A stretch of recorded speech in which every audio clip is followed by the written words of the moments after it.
Mr. Speaker, the big guns have lined up against H.R. 1207, the bill to audit the Federal Reserve. What is it that they are so concerned about? What information are they hiding from the American people? The screed is transparency is okay, except for those things they don't want to be transparent. Federal Reserve Chairman Ben Bernanke argues that H.R. 1207, the legislation to audit the Federal Reserve, would politicize monetary policy. He claims that monetary policy must remain independent, that is, secret. He ignores history because chairmen of the Federal Reserve in the past, especially when up for reappointment, do their best to accommodate the president with politically driven low interest rates and a bubble economy. Former Federal Reserve Board Chairman Arthur Burns, when asked about all the inflation he brought about in 1971 before Nixon's reelection, said that the Fed has to do what the president wants it to do, or it would lose its independence. That about tells you everything. Not by accident, Chairman Burns strongly supported Nixon's program of wage and price controls the same year, but I guess that's not political. Is not making secret deals with the likes of Goldman Sachs, international financial institutions, foreign governments, and foreign central banks politicizing monetary policy? Bernanke argues that the knowledge that their discussions and decisions will one day be scrutinized will compromise the freedom of the Open Market Committee to pursue sound policy. If it is sound and honest and serves no special interest, what's the problem? He claims that H.R. 1207 would give power to Congress to affect monetary policy. He dreamt this up to instill fear and old status trick to justify government power. H.R. 1207 does nothing of the sort. He suggested that the day after an FOMC meeting, Congress could send in the GAO to demand an audit of everything said and done. This is hardly the case. The FOMC function under 1207 would not change.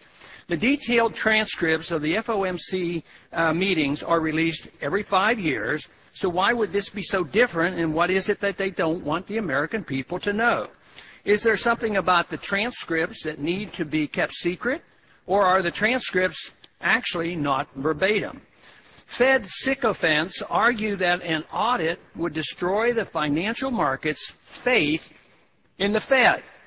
They say this in the midst of the greatest financial crisis in history brought on by none other than the Federal Reserve. In fact, Chairman Bernanke stated on November 14, 2007 that, quote, a considerable amount of evidence indicates that central bank transparency increases the effectiveness of monetary policy and enhances economic and financial performance, close quote. They also argue that an audit would hurt the value of the U.S. dollar. In fact, the Fed, in less than 100 years of its existence, has reduced the value of the 1914 dollar by 96%. They claim H.R. 1207 would raise interest rates. How could it? The Fed sets interest rates and the bill doesn't interfere with monetary policy. Congress would have no say in the matter, and besides, Congress likes low interest rates. It is argued that the Fed wouldn't be free to raise interest rates if they thought it necessary. But Bernanke has already assured the Congress that rates are going to stay low for the foreseeable future, and again, this bill does nothing to allow Congress to interfere with interest rate setting. Fed supporters claim that they want to protect the public's interests with their secrecy. But the banks and Wall Street are the opponents of 1207, and the people are for it. Just who best represents the public's interests? The real question is, why are Wall Street and the Fed so hysterically opposed to 1207? Just what information are they so anxious to keep secret? Only an audit of the Federal Reserve will answer these questions. And I yield back the balance of my time. Well, who's got like the copies? I don't know. Matt has them. No. No. Yeah, he's making copies of Boxer and Feinstein petitions. Oh, okay. But are these somebody, John, had the petitions. Who did he give them to? 16. So I think Yeah, this is it right here. There's 2 petitions for 16 and 32. Good. Okay. We got all those too? Looks good right there. Okay, you can be in charge of holding the petitions. Well, can we get it? Do we count all those in the bottom? Here comes the security. Oh, we're not counting them all, are we? Yeah, we got, I think. Should we count them? No. No, we're just counting them. No, we should say at least generally how many. I just want to know. 2,426. Yeah, we're just dropping them off. Okay, come on, June. We collected these in a matter of an hour. We need the camera.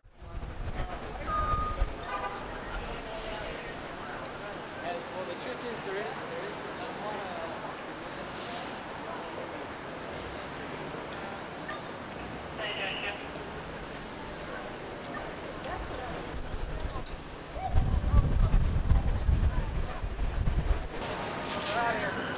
Hey, one more. Come on, peacefulness. Let's get out of here. Where's the vote? Where's the vote? Where's the vote? Where's the vote? So how was it? It was good. Basically, we were escorted by Homeland Security officers who were very, very pleasant and nice to talk to. And very interested in 1207. Very interested in 1207. And basically, we got all the way to Nancy Pelosi's office, which really is her office up here, and we were able to talk to the receptionist, and that's as far as we went to. So I was able to submit the petitions, explain to her why we want the petitions, and the receptionist was nice enough to ask if we wanted Nancy Pelosi to respond to every single person on the petition. And I said, you know what, if she would love to, we would love to. But we also gave her our personal information for Nancy Pelosi to contact us too. I gave her my email address, so hopefully we'll look forward to an email from Nancy Pelosi within the next 6 months. So, yeah, we get the petitions. So You come here every. So we'll see what happens, but we did what we had to do.